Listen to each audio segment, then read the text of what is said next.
Hey everybody, it's me, Josh, and for this week's Select, I've chosen our 2018 episode, How Police Lineups Work. It's one of those things that you just kind of know about, and then you find out about it, and you say to yourself, how are we doing this? It's a great episode. I think you'll enjoy it. So sit back, relax, and get ready for police lineups. Welcome to Stuff You Should Know, a production of iHeartRadio.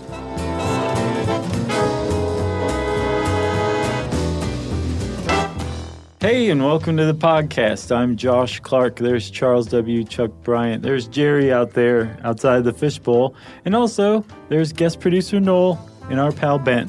What? Yeah. I'm in the room this time, man. Yeah, on the mic. Thanks for having us. This is way better than that time you had me on the April Fool's episode. Well, I'm glad you brought that up because you may remember Ben from that, I think it was 2013 or 15, something ungodly time ago. It's my replacement. Yeah, it was an April Fool's joke for the 3D printing episode. So this is your second time on the show. Yeah. Did the internet shred you, Ben? Were you like a target of abuse? I want to thank everybody for the very polite emails, and as we could tell, thankfully Chuck is fine. They took it easy on him. Okay. We have very nice listeners. That's awesome. And then Noel, this might be the first time you're ever speaking on the podcast, even though you've guest produced it like a million times. I think I may have mumbled something in the background a time I know. or two. I think we edited that. Oh, man, really? Wow, Josh. So we're having you two on. Let's get down to business because you two have a podcast together, right? Mm-hmm. Noel, you also are on Movie Crush. It's true. Yeah. Ben, you're also Several worlds colliding right now. Right. There's a lot. I'm going over them all. You're on Stuff They Don't Want You to Know. But you two, Ben and Noel, have come together and made Ridiculous History, which is an Also awesome... stuff that I want you to know. Yeah. Oh, yeah, that's right. We're just missing My Matt. God. I'm starting to sweat. But you guys are on Ridiculous History together. We are, yeah. And tell us about that. So history is full of these cartoonish, bizarre events, often not covered in your typical history class. Sounds familiar, right? Sure. Because for one reason or another, people thought, no way, that didn't really happen. The first recorded instance of a mooning did not result in the death of hundreds of people. Surely not. Surely not, but it did. It did. And surely the U.S. government did not have a plan to shoot a nuclear missile at the moon. Right? That was just a Mr. Show sketch. Surely not. Which it also was. But it was kind of parallel thinking because the Mr. Show sketch happened before this story became declassified. Is that right? It is Yeah. true. I don't remember Project that, Mr. Show. A119. Yep. So our continuing mission with Ridiculous History, not to sound too Star Trek-y about it, is to find those moments, the bizarre people, places, and things throughout the span of human civilization that at least crack the both of us up on a continual basis. And sometimes we do have to stop recording just for a second because we're so tickled. Do you really? Yeah. Wow, that's actually high quality. It's mainly because we tickle each other. I gotcha. That's part of Physically, the show, yeah. too. That's cheating. Ben, you're making it sound so serious. It's actually a lot of fun. It is. It's a fun show, right? Oh, yeah. Yeah, okay. Yeah, I mean, no, I'm giving Ben a hard time, but yeah, there's definitely like we touch on from time to time. It'll go into a heavier territory. Like for example, we did an episode about how women in Kansas in the 1920s were imprisoned in labor camps for having STDs. And What? That certainly falls under ridiculous. Not exactly fun or funny, Right, But, not ha-ha ridiculous. No, right. But, so it's all of those things. Some of them are crack you up hilarious moments, like Napoleon Bonaparte getting attacked by bunnies. True story. Or the aforementioned STD labor camps. Or Wow, the racist Special Olympics that were held here in the States and were a complete, to borrow a phrase we use on the show, a complete ship show. Yeah, absolutely. So wait a minute. I think you are you need to name the state that hosted that. Oh, it was St. Louis. Yeah. St. Louis, Missouri. Missouri, yeah. Okay, gotcha. That's right. And it's because the World's Fair was happening in St. Louis. Yep. And they were going to have it in Chicago, but the people hosting the World's Fair said, if you don't do your Olympics as part of the World's Fair, we're going to totally blow you out of the water with how awesome our World's Fair is, and no one's going to come to your Olympics. And scared them. Yeah. In the early days of not the earliest days of the Olympics, when they brought it back, like in the, So you're saying 1890s? it was not Exactly. ancient Rome. It was not, in not. fact, ancient Rome. St. No, Louis. no. And it was Ancient also, Greece, I guess. it was not a whatever. good example of the Olympics either, because the white supremacists who were in charge of the whole shebang decided that this would be the perfect time to prove their cockamamie ideas. Yeah, of like eugenics ideas of kind of like white superiority, and like they would have indigenous people competing in these Olympic events. But of course, they didn't teach them how to, do the events, so they didn't just automatically know how to pole vault or throw a javelin or whatever. So, And white supremacists can ruin anything. Anything they put their hands on. they really can. Just turns to poop. Yeah. We are doing an episode on flatulence later, so I stay can't tuned wait for to that. hear it. So before we give everything away, guys, tell everyone where they can find Ridiculous History and when. You can find Ridiculous History at our website. Noel, it's Ridiculous History Show? I think so. But don't go to the website. Just go to iTunes. You guys right? definitely came prepared for this, didn't We you? did. Oh, man, I've got a stack of notes right here. Yeah. Yeah. Shuffling them. That's Yeah, it. let me go through my That is a fake Rolodex. You sound. can find us on Apple Podcasts. You can find us on Spotify. You can find us wherever you find your favorite shows, you go. like Stuff You Should Know, Nice. or Stuff They Don't Want You to Know. Or should I list the entire pantheon of all the shows we have? There's No. too many at It's this too point. many at Take this point. ages. But yes, you can find us in all of those places. We also have a community page that we're really proud of and really happy with called Ridiculous Historians on Facebook. Yeah, Oh, cool. taking a total cue from the CISC Army Yeah. world. Nice. Well, first of all, thank you for all of the flattery that you've been heaping on us for the last few minutes. It's much appreciated. But also, thank you for coming by. Appreciate it, guys. Thank you guys for having Yeah, us. Yeah. thanks so much. Let's do this every week. Yeah, that might be a bit much. Let me check the sketch. Ooh, I got to tell you, I love those guys, but I'm glad to get out of that new studio box. Oh, yeah? It's like a FEMA trailer, man. It's formaldehyde wafting off, slowly poisoning us. It is still off-gassing, it feels like. Yeah, big time. It's in my hair, Yeah. which is now falling out. We're in bad shape. Well, before, I like what you're wearing, by the way. thank you, I spilled a tremendous amount of coffee on myself, and luckily I had a bunch of samples of our new T-shirt. Yeah. And this is not just a plug, everyone. Josh is literally wearing a Lewis the Child Skeptic T-shirt from the Stuff You Should Know store. Yeah. Because they sent us every shirt. I'm like, oh, great. To the guy who has 100 T-shirts, here's 20 more. Right. But they are pretty cool. I'm pretty happy with this. Like, Yeah, that's a cool the one. size of it, look at the size. That's It's a broad. perfect size. It's not Yeah. so big that it wraps around and gets all mangled by my love handles, but it's also not so small that it looks like, a caved-in chest. You know what I mean? I didn't remember that reference, though. What was that from? I didn't either. Like, they listened to the Pied Piper episode and were like, Oh. oh, there you go. That sounds like a you thing. It sounds Yeah. like a Josh. But it was just an offhanded comment I made, and now it's a T-shirt I'm wearing, which I love it. makes it a pretty great time to be alive. By the way, I need to give a shout out to Brittany Schiff. Mhm. Brittany Schiff sent this idea to us. Oh, okay, great. And the reason, we don't often take, well, that's not true. We kind of keep a kitty of listener suggestions, but we don't often do one the next week and then shout out the person. Sure. But I thought we had fully exhausted our Crime and Punishment series. Nope. So I was delighted that Brittany Schiff sent this in, and I was like, why haven't we done police lineups? I don't know. It's a great It question. was just sitting there. Yeah. Waiting. Yep. The only other one that's left is what kind of shoes detectives wear. That's it. Gumshoes. That's the last one. You know Oh, what gumshoes goodness. means? It's this. Yeah. That's gumshoe or crepe soled, I think. Mhm. You knew that? Yeah, but I don't know how it relates to cops. I guess they wore those 'Cause because they they're were so comfortable. comfortable. Yeah. Cops are always walking around, walking, Yeah. No. But sometimes when they're walking, Uh-huh. they're actually out on the street looking for people who resemble a suspect that they have in the jailhouse. And they say, hey, psst, you, come on over here. How'd you like to make $10? And Yeah. the person says, exactly how, copper? And the cop says, by standing in is what we call a filler in a police lineup. Or they do like Homer Simpson, and wasn't there like a boat raffle that they said he had to come down to the police station? Yeah, you want a boat. Yeah. And then they beat him mercilessly for like unpaid parking tickets, I think. Also, shout out to Beth Schuster, who wrote this article in the NIJ Journal, the National Institute of Justice. I believe so. Is that right? Yeah, they're pretty much committed to keeping people from being wrongly convicted. So I would guess the J stands for justice. Yeah, and this is a good start. And we had some other stuff we added to it, but thank you, Ms. Schuster. Yeah, for your work. Yep.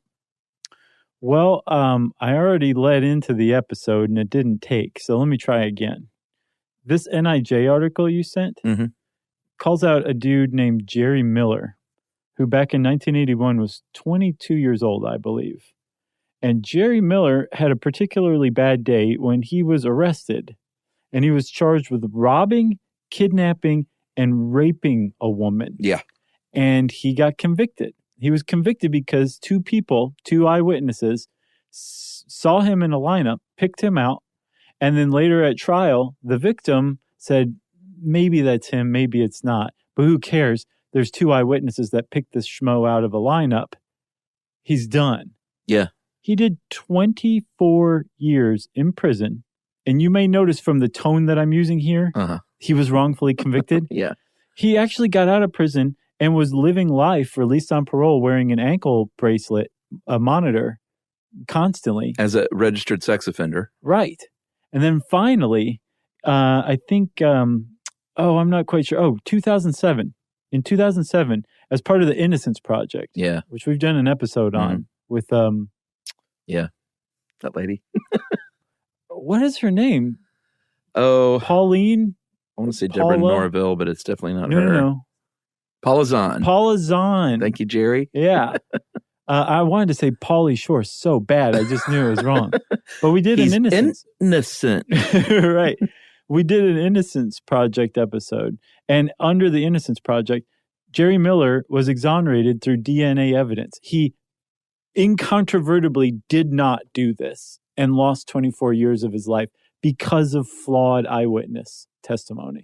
Yeah. And so, this is all about police lineups and more about, we'll tell you how they work in a general sense, but this is sort of more about how, it's such an imperfect system, but sort of the takeaway from all of this that we're about to go over with all the studies and the trying different things is kind of like, it's an imperfect system and we can try and craft it the best way we can, but human memory is imperfect. Identifying people in lineups is imperfect. Right. And it's kind of the best we got right now. Right. Well, a lot of people are like, get rid of eyewitness testimony. Really? Altogether? Yes. Altogether. Humans suck at eyewitness testimony. And there's a lot of reasons why. It's not like people are out there like, I want to nab me a bad guy. Sure. Show me a lineup. I'm going to pick one of those guys out. Yeah. They're not doing that. They're subject to basically the way our brains are wired. Mm-hmm. We don't walk around videotaping everything that we see. Yeah. We get constantly bombarded with sensory information. Yeah. And under normal circumstances, you see a stranger on the street, you just see there's another human. I've identified him as not a threat and keep walking by. Right. If that person turned out to be accused of a crime or perpetrated a crime, and you were brought in to say, was this the person you saw? Your brain is going to try to reconstruct what little pieces of memory it formed of that person. And there's a lot of things, a lot of factors that are involved that can make that really difficult task even harder. Yeah, like I am someone who has told myself, Chuck, pay attention. Like if you're ever in a situation, like pay attention, try and collect yourself, and try and remember a few really good details about the car or the person. So like this is on my mind. And I actually had a situation when I lived in LA happen to me where I had to go through a police lineup and I failed. Oh, really? Was the suspect there? No, well, no. Here's the quick version is I was in a hit and run. This lady, these two younger girls, they were probably teenagers, hit me from behind in my car. Okay. I stop my car, start to get out, and they take off. So it's a hit and run. Wow. I chased them, which is you should not do. No, were you shooting into the air to get them to slow down, trying to shoot out their tires? Did you go all Dukes of Hazzard on them? No, but I did chase them because I was so mad. And your adrenaline just shoots through the roof when something like that happens. Sure. So immediately you're just not yourself and like recording details. So I was trying to catch up to get a license plate. I saw that they went down the street that I knew was a dead end. You're like, I got them now. It wasn't a cul-de-sac, but it functioned like a cul-de-sac. So I stopped where I was, got out of the car. Sure enough, 20 seconds later, they come hauling butt back toward me. And the look on their faces was like, oh, snap, there's the guy. Right. And they just sped right past me. And I saw their faces as they sped past me in their car. The cops found the car, found the people, and they were like, we didn't do that. And so who are these girls, these teenagers? Well, that's the long and short of it is all you have to do in something like that is say, didn't do it. And if I can't pick you out, then you get away. And so they showed me pictures of like, these were like young teenage Hispanic women. They showed me probably 15 pictures and said, can you identify them? I was like, no, it was a month ago. Right. They sped past me for a second. Like I couldn't even hazard a guess, and I didn't want to do that, Well, that's very sensible of you, actually. Yeah, I just didn't want to take a stab at it. So I was like, no, I have no idea. And they're basically like, sorry. They said they didn't do it. Wow. It's like, but you have the car, and it's damaged, and like none of that matters. And they were like, no, not if you can't identify them. I mean, I could see that they could be like, oh, yeah, that happened some other time. I know. In some other hit and run. I mean. But, yeah, the long story short, though, is I'm someone who has tried to tell myself to react in the right ways, and I couldn't tell them much beyond like the color of the car and sort of what it looked like. Because you were seeing red. Because you were mad. Red, you were in fight or flight. Up. Yep. Right. Our bodies are not primed to form memories. It's not where our energy goes. It's more like getting away or shooting out the tires of a car that just hit and ran. Right. But what you did with that lineup is the other side of the coin. The other problem with lineups or eyewitness testimony from lineups is that sometimes people pick out people who are innocent, and other times people fail to pick out the people who are actually the perpetrators. Yeah. So it's like you said, they're very flawed. It's a flawed system. The problem is the wrong people can go to jail, and the people who actually did it can get away with it. So that's an extremely flawed system. And when something that important is on the table, then it needs to be fixed. And there's a lot of people looking into how it can be fixed, but we're not there yet by any stretch. No. And here's a stat. You were talking about the DNA exoneration. 75% of the first 183 exonerations in the U.S. were wrongfully convicted because of eyewitness testimony in police lineups. Say it again. 75%. 75% of the first 183. So like the Innocence Project is basically like a pilot study to show through DNA exoneration all the ways that we wrongfully convict people. And what is coming to the front is eyewitness testimony. Yeah, and at the basis of that is the police lineup. Right. And one other thing that's problematic with the eyewitness testimony is if you want to wow a jury, bring out an eyewitness who seems totally sure that what they saw, or that they saw the person they're pointing to and the defendant's table. Yeah, or that dramatic moment. It's like a movie trope now, you know, is the person in this room. Right. Let the record show that the witness is pointing at the defendant, right? Yeah. So the problem is it has a huge impact, but it's also really cruddy evidence. There's this guy, he had a great quote. He says that eyewitness testimony is a very unusual, complex kind of trace evidence, and it's difficult to recover, easy to contaminate, and very hard to handle. Yeah. And there's no better description of eyewitness testimony. If I was ever in court and someone identified me from the witness stand, I would do that thing where you look at behind you when they pointed at you, just be like, I think they're talking about that guy behind me. Yeah, I'd get out. And they would say no, and they would point again, and I would move a little bit more. And I'd be like, this witness is clearly disturbed. And then if that didn't work, you would escalate to I'm rubber and you're glue. Yeah, that usually works, right? So there's a couple of other things that makes eyewitness testimony problematic, Chuck.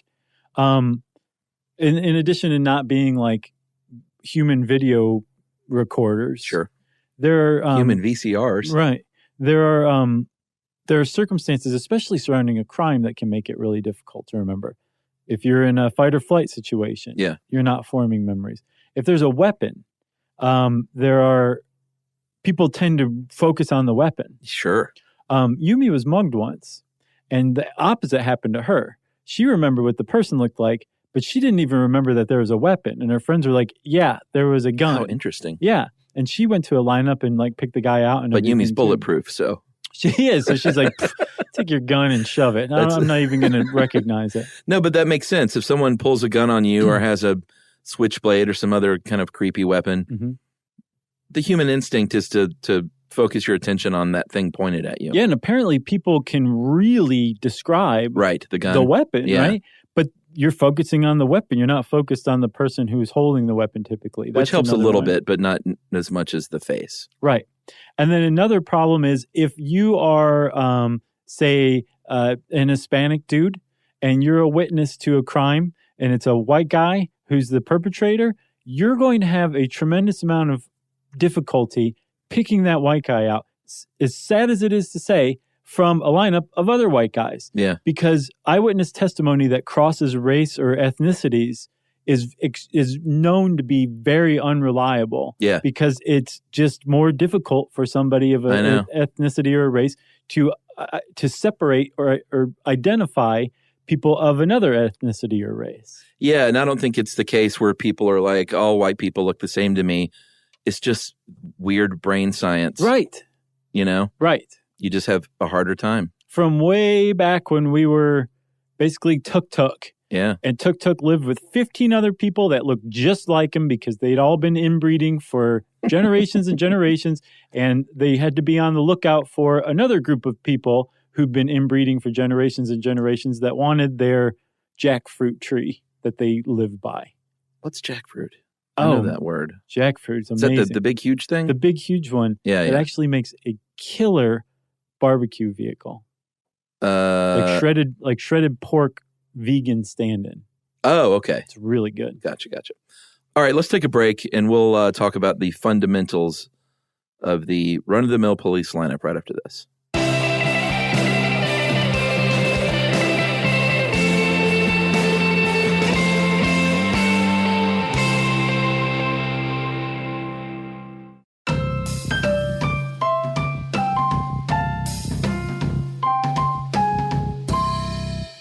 All right. So, run-of-the-mill police lineups. I mentioned that before we left. Right. Everyone's seen movies and TV shows, and it's not too far off, actually. I mean, there are a couple of ways you can do it. There are lineups where you look at someone in front of your face. Right. And then there are lineups like I had in LA where I look at photographs. The ones, it's way more sexy for a TV show or a movie to line them up in the traditional way. Right. It's extraordinarily sexy, like a live police lineup like you see on TV. Sure. And then there are the simultaneous or sequential. There's a lot of debate, which we'll get into in a minute, about which is best. Right. To me, it's pretty obvious that sequential is best. Simultaneous is the one that you see on TV. Right. They line up 6 or 7 dudes or ladies, and you identify them. Usually, well, it depends. We'll get into the fillers or the foils. Mm-hmm. But usually only one of those people is a suspect. In like the best ideal version of it. Right. Yeah. Then there's sequential, and that's when they bring out one person at a time. Right. And bring out like 7 guys just one at a time, and you say, let me know at the end of this which one you think it was. Or if it's a photo lineup, they show you one photo at a time. Exactly. Yeah, I agree with you. I think sequential is head and shoulders the better one of the two. Yeah, and here's the final little piece of how it can vary is whether or not the administrator, the person that's in charge of administrating the lineup, knows who the perp is or not. Yeah, that's a big one, man. So it's either double blind, which means they don't even know. And to me, it seems obvious that that's always the best way. Right. Because there are many, many circumstances where you would actually, even if you don't want to or mean to, lead a witness. And one example they gave here in this article is if they say, and if they identify a filler or a foil, aka a person that was paid $10. Say, that's the person.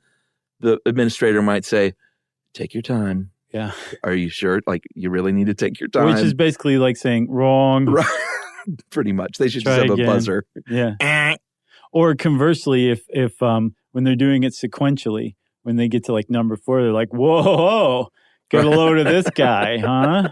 Jeez, look at that bad character. He's guilty of something. But they can, like, even just a smile or something like that. Cough, like a nonverbal cue you don't even mean to do. Right. Or you may mean to do because you know that that's the guy and you know it in your bones that guy did it. Right. And you're leading the witness, right? It can be some sort of nonverbal gesture. The problem is that most people, I can't say most people, but it's been shown that some people, when they're brought in as a witness for a police lineup, feel like it's their role, it's their job to pick somebody for the cops. Right. So they're more than happy to be led by the cops because then they're fulfilling their role and they did what they were supposed to do. Right. So another technique or way to administer a good lineup is to say, here's the lineup, whether it's sequential, one at a time, or all at once. Simultaneous, yeah. Right. The suspect may or may not be in this lineup. Yeah, that seems like, I think they found that reduced mistaken identity rates were lower when they did this. So you would think just always do that. Right. Right? Because it says to the witness, like, the person may not be in here. It's like a none of the above, the dreaded letter E, none of the above. You're like, oh God, does that mean that the answer's not here? And so you may say, I don't see him. Where if they don't say that, you're going to presume that the suspect is in that lineup. Right. And it's your job to find that person, and you have to pick somebody. Yeah. Most people aren't going to think like, I can't say, so I'm just not going to. They're going to be like, 3? Yeah. Well, first of all, it's a crime against you. A lot of times when you're like picking out this perp. Sure, yeah. So you want them to be, found or whatever. Yeah, that's a really good point too. You don't want them to get away with it. And the other thing too is I think there's a natural human instinct when given a test to not want to say I can't. Like you might feel like you have failed. Right. That's why I admire you saying that, like with the photo lineup, not just being like it's these two. Right. How about these two? Yeah, but if that wouldn't have mattered in my case, because if I would have said these two and if they're like, no, that's not the lady whose car it was. But a lot of people still would have. Right. And they probably wouldn't say, no, that's wrong. They would have been like, okay, thanks a lot for your time or whatever. And then you would have left and they'd been like, God, he was so close. Some other research, it's interesting, that suggests when there is an offender in the lineup, that young children and elderly perform about as well as just regular young adults. But when the lineup does not have the actual offender, then they commit mistakes a lot higher. And to me, that's just because I think kids and elderly might not fully understand, like think they have to pick somebody. Okay, yeah, I agree. I think that's exactly what it is too. But the research bears that out, it looks like. Right.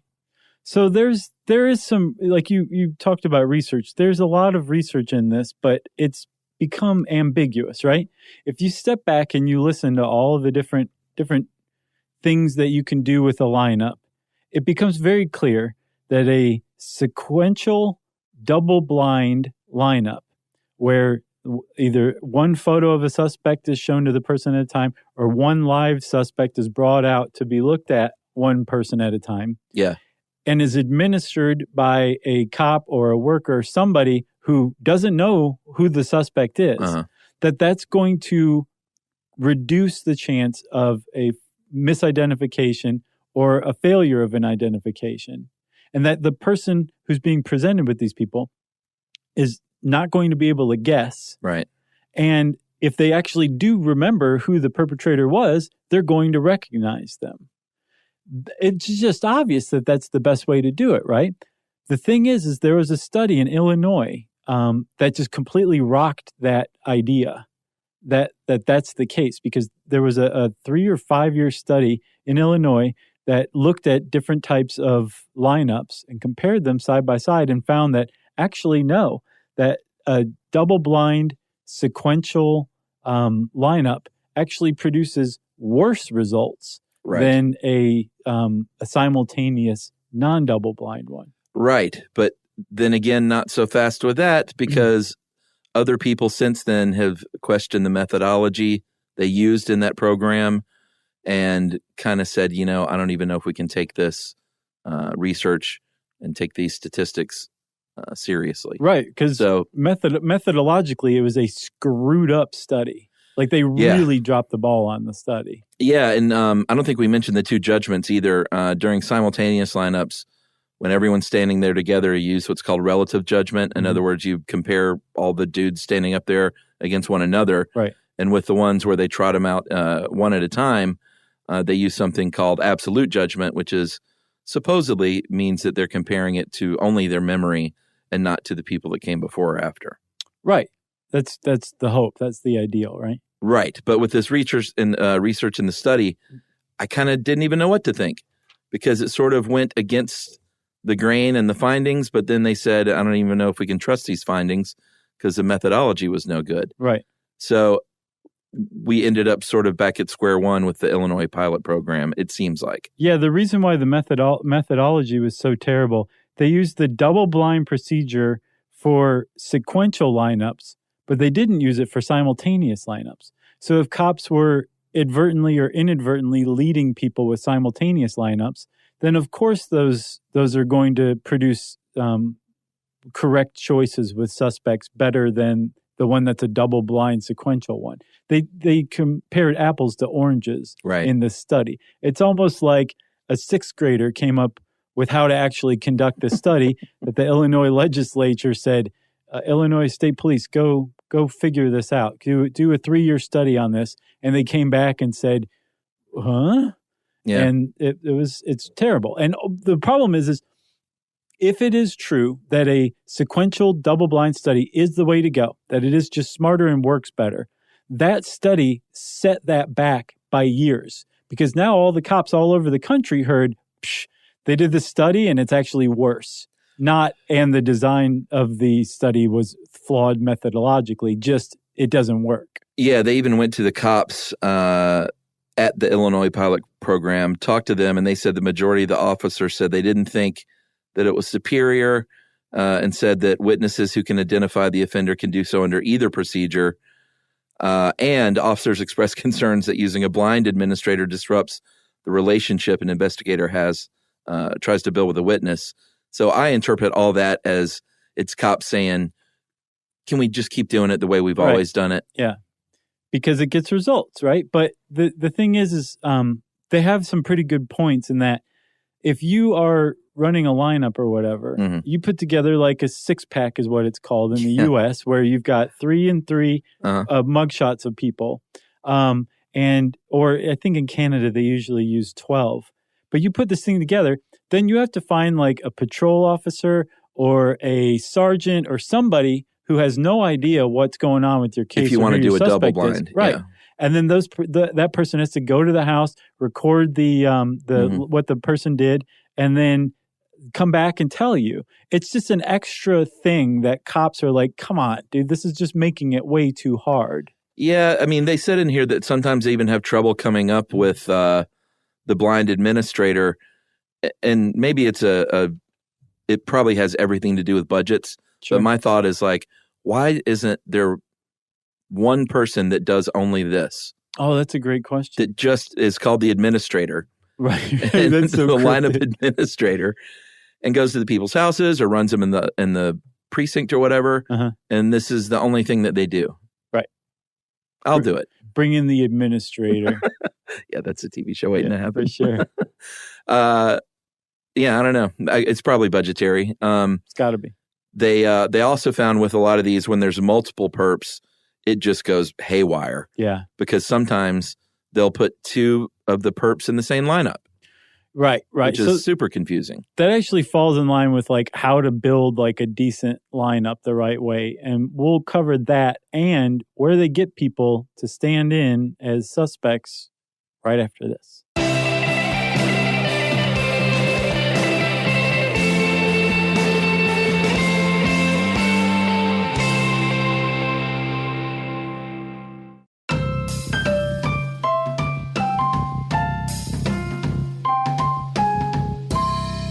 All right, Chuck. So you were just talking about how if you have a lineup and you put two suspects that you've got, say there are two guys who robbed some lady, and you have 5 people in the lineup, but 2 of them are your suspects. Yeah. That actually is totally unfair for the suspects. Sure. Because what you've done just then is increase the chance that somebody could just guess randomly at the suspect, right?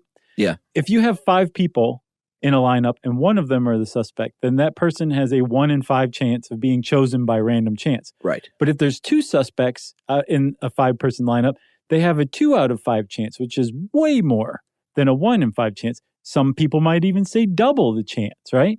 And so it's just less fair. So one of the standards that you want to fulfill if you're putting together a lineup and you're a cop is that you have 1 suspect per lineup, which is tougher to do than you would think. Yeah, and it seems like a lot of the problem with this is, and they even say so in the NIJ articles, that lab studies are one thing, but actually implementing this in the field, they get different results. Right. And people are doing lab research on one end. Cops are out in the field. Sometimes they're in people's homes. Sometimes they're in the precinct. Mm-hmm.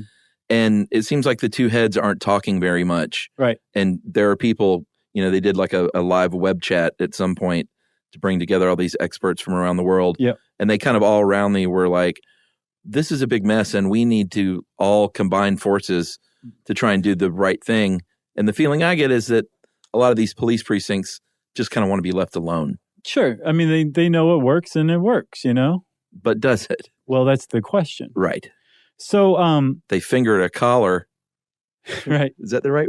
The gumshoe finger to collar. Yeah. Then it's all in a good day's work. Right. But if they finger the wrong collar, then it's no good. It's still all in today's work. So one of the reasons a cop would put 2 suspects in a lineup. Mm-hmm. It's not just to increase the chances that one of those suspects gets picked by an eyewitness. It's because sometimes it can be hard to come up with people for a lineup. Yeah, this was hard to believe. They can't find people sometimes. Right. Well, and the reason why is because let's say you have multiple witnesses and each witness gives you a different description of the perpetrator, right? Right. Ideally, you're going to find a different lineup for each witness. Yeah, like if there's 3 witnesses, you should run 3 lineups. Right. Because their descriptions are probably somewhat different. Right.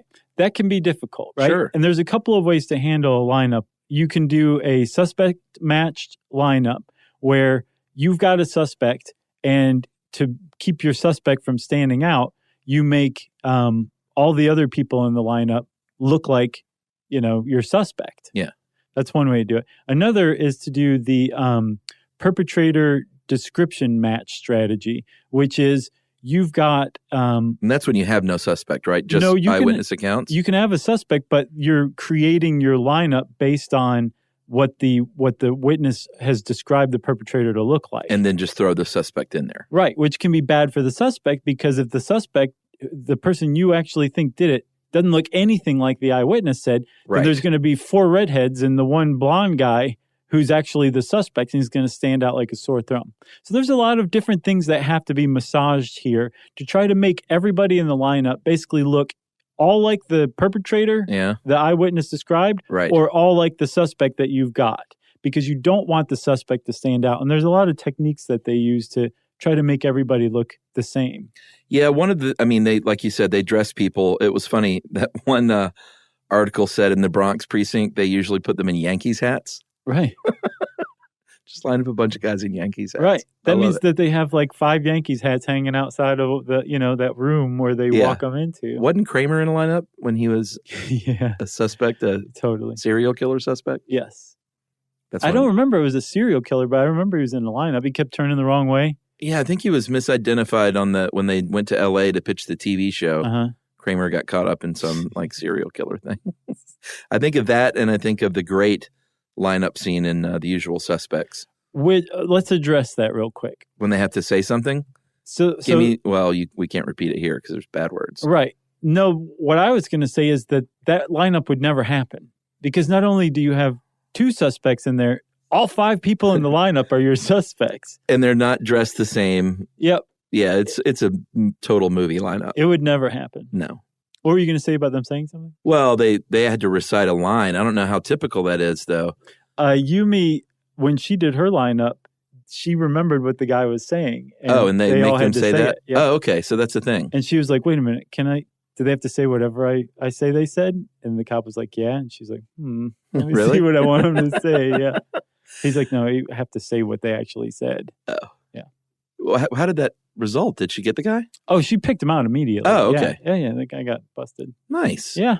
Man. You don't mug Yumi. I'll tell you that, buddy. You hear that, perps? Yeah, right. You can start quaking in your boots. The one thing, too, that caught me sort of off guard is that I never thought about is the part about whether or not they're clean shaven. Like, there could be details of omission, like if a eyewitness doesn't remember or doesn't mention that they either were clean shaven or not, right, then I think they default to something that may not be accurate. And so all of a sudden your lineup should have all clean shaven dudes. You should just assume that if they didn't say the guy had a beard, that doesn't mean that the guy had a beard and they just didn't say it. You should just assume it means that they're clean shaven. And they should all be clean shaven in the lineup, because if you have 5 clean shaven guys and 1 filler or 1 foil with a big beard like me, right, I might get picked out just because I look different. Right, exactly. Or if the one guy's clean shaven and you're like, well,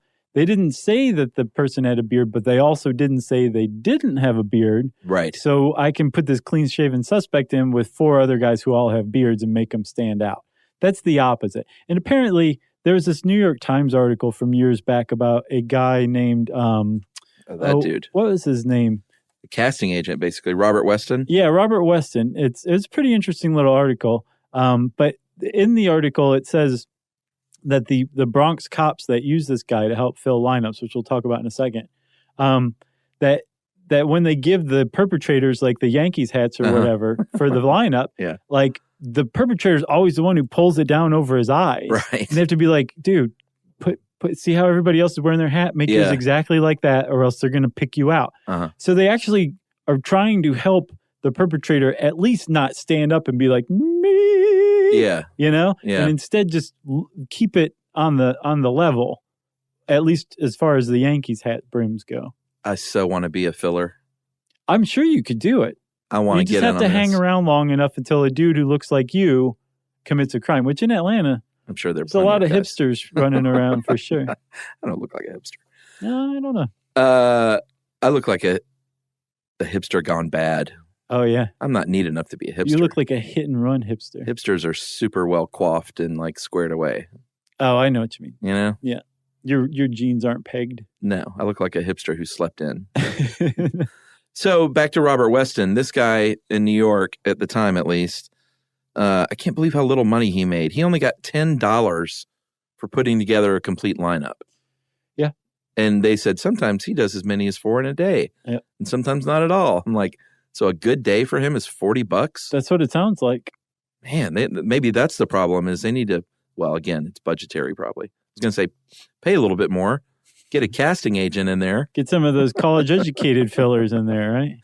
I guess. And also it made it sound like, I don't know, he's kind of pulling people off the street. Sometimes they're homeless people. Sometimes they're like drug addicts. Well, yeah. I guess it depends on who the perp is. Sometimes they get other cops that aren't busy to stand in. Right. I mean, these are people. But there's a real need. People will go to a police station and stand in a lineup for $10, right? They get paid as much as the guy who organized the party. Right. But if Robert Weston stands in himself, he'll get an extra $20 on top of putting the thing together, right? I wonder how many times he tries to do that. But he even said, like, if they want white guys, I don't know any white guys, so they go to homeless shelters for that. And that's very much what cops do. Cops will go find people on the street. They will go to homeless shelters. They will have casting agents like Robert Weston on their speed dial. Mm-hmm. And what they'll say is, I've got a middle-aged white guy with a graying beard, and he's about 6 feet tall. Yeah. Give me 4 other people that match that description. Right. And ideally, 4 other people that match that description will show up, and not 3 and then one other total outlier or something like that. Well, the one cop was complaining about his work. It was kind of funny. Right. Complaining about Robert Weston. He was like, he didn't bring in good people. He always right. fudges the ages and the races and stuff. But the reason why they keep using this guy is because he answers his phone. Doesn't matter what time you call him, he can put a lineup together for you. And if you have a very limited amount of time, you can only hold a suspect for so long without charging them, but you want to put them in a lineup for what's called an investigatory lineup. Yeah. To where you just want to see, maybe bring in one witness just to see if you're on the right track. You've got a very limited amount of time, and you need people like that, which means that you may have a lower quality one. Yeah. Fortunately, that would just be for an investigatory one. If it were for a confirmatory one, that's the one that you see on TV where it's like you bring in a witness and you've got your suspect and they're sitting in jail and you bring them out. That is the one where like all the T's should be crossed and the I's should be dotted, because a good court will want to know the details of how that lineup went. And if anything sounds hinky, they'll toss that lineup right out. That eyewitness testimony out. The worst possible version of all of this is something called a show up. Mm-hmm. And this is also a movie trope that you see. And that's when an officer brings a witness to a place to show the witness the suspect that's been apprehended. Right. So like they're in the back of a car, or here's what happens in the movie. There's a guy in the back of a police car handcuffed. Mm-hmm. They'll bring the person who was robbed or whatever there to the scene. Right. They'll yank him out of the back of the car and say, "Is this the dirtbag who did it?" Right. Like just one guy. Yeah. And that's clearly the worst possible version of all of this. Yeah, and the guy's like, "I need more PCP. I'm coming down." So here's the reason why that show up is so terrible, Chuck. Well, there's no other people that they're comparing them to. That's one, but they're also in handcuffs in the back of a cop car, something like that. They're in police custody. And so the eyewitness is going to assume that in addition to their testimony, the cops obviously have something on this person. And so that must mean that the cops know it's that person, and this is just a formality. So I'll be like, yeah, sure, that was that person. Right. That's the first problem with it. The second problem is that from that point on, that person that they've just seen now becomes the star of their memory of that crime. Right. It's like they Photoshop this person's face into that vague, shadowy face that's holding the gun that they were actually focused on. Yeah. And from that moment on, they just get more and more certain that was the person, because that person is now starring in their memories. Yeah. And it's not just the problem with the show up, but with any misidentification. When they see that person and that person becomes seared in their brain, right, they're positive from that point on, and they can seem very confident in court, which again, juries buy, even though it's garbage most of the time. And weeks and months can go by between the point that you have experienced a crime and when you may be identifying someone, or a court for sure is months and months and months later. Right. So, man, it part of me does think like, get rid of all this. A lot of people say that, or at the very least say, this is eyewitness testimony. It's actually terrible testimony. It's terrible evidence. Right. But let's do it anyway. Right. And if they did say that, if they basically lowered how much weight eyewitness testimony held in court, right, then those cases that were built entirely on eyewitness testimony wouldn't have a leg to stand on. They have to go build a bigger case. Yeah, but like in Yumi's case, it worked. It did. No, so like that guy might have walked, Right. That's the problem, is that, if 25% of the time it's wrong, right, 75% of the time is right, we think. So, I mean, it's not like arson investigation, which we're going to do one day. Yeah. Where it's just totally made up. Like, it does have some veracity, but there's a lot of flaws with it. And they lives really are at stake, though. It's really dicey. They need to figure it out because of that. Yeah. So they need to go do that now. I mean, can you imagine anything worse than being misidentified and serving 2 decades in prison for something you really didn't do? No, I really can't. I mean, I remember how upset I got when we did the Innocence Project. It's just, you hear these stories and then they get out and they're like, here's $400,000. We feel pretty bad. Right. Go get yourself something nice. Try to forget about all this. Right. Yeah. Ugh. Did you ever see that movie, An Innocent Man, with Tom Selleck? No. It scared the bejesus out of me. Same thing happened to him when he was when he was framed. Oh wait, I thought that's High Road to China. Oh right, I got my stuff mixed. No, that's Quigley Down Under them. Oh right. You got anything else? Nope. All right. Well, that's it for police lineups for now. We'll do an update whenever they get it figured out. We did one on police sketches, right? Yep. Okay. Is this it? Are we done? No, we still got arson investigation. Sure. We've got a lot. All right. Yeah. Okay. Okay. If you want to know more about police lineups, then I don't know. Go hang around a police station, see if you can stand in one. Learn firsthand. Okay. Get a little sign that says, "I will be your foil." $10. Yep. And since I said $10, it's time for listener mail. I'm going to call this youngest fan. This is a very cute email. Hey guys, love the podcast. You're doing it right. It's not this email is not episode specific, but I had to tell you about this. My husband and I welcomed our baby boy into the world a couple of months ago. When I was pregnant, we joked that the baby would think that one of you was his dad because he heard your voices so often. Oh. That's a very funny joke in a family. Yeah. Joke about the paternity of your child. Sure. Now that he's here, I've been playing music in the car instead of the podcast, thinking music helps calm him. Well, one day he was crying and crying in the car. I couldn't get him to calm down. She was like, "What's wrong with Dockin? Why isn't Dockin working?" I couldn't get him to calm down with any of the usual tricks, so I decided to heck with it. I'm going to put on the podcast, and I kid you not, as soon as you guys started talking, he stopped crying. My husband says it was coincidence. Jealous. I say stuff you should know magic. Yeah. Now we're back to always listening to you guys in the car. There you go. Keep up the great work, and thanks for soothing my baby boy. And that is from Sarah Strantz and our youngest fan, Frank, from beautiful Mount Pleasant, South Carolina. That's awesome. Thank you so much for that email, Frank. Go to sleep. Quiet now. They named their baby after our chair. Yeah, that's right. That's pretty. Wouldn't that be amazing if they actually did? What an honor. And thank you also to Unnamed Husband for being a good sport. Agreed.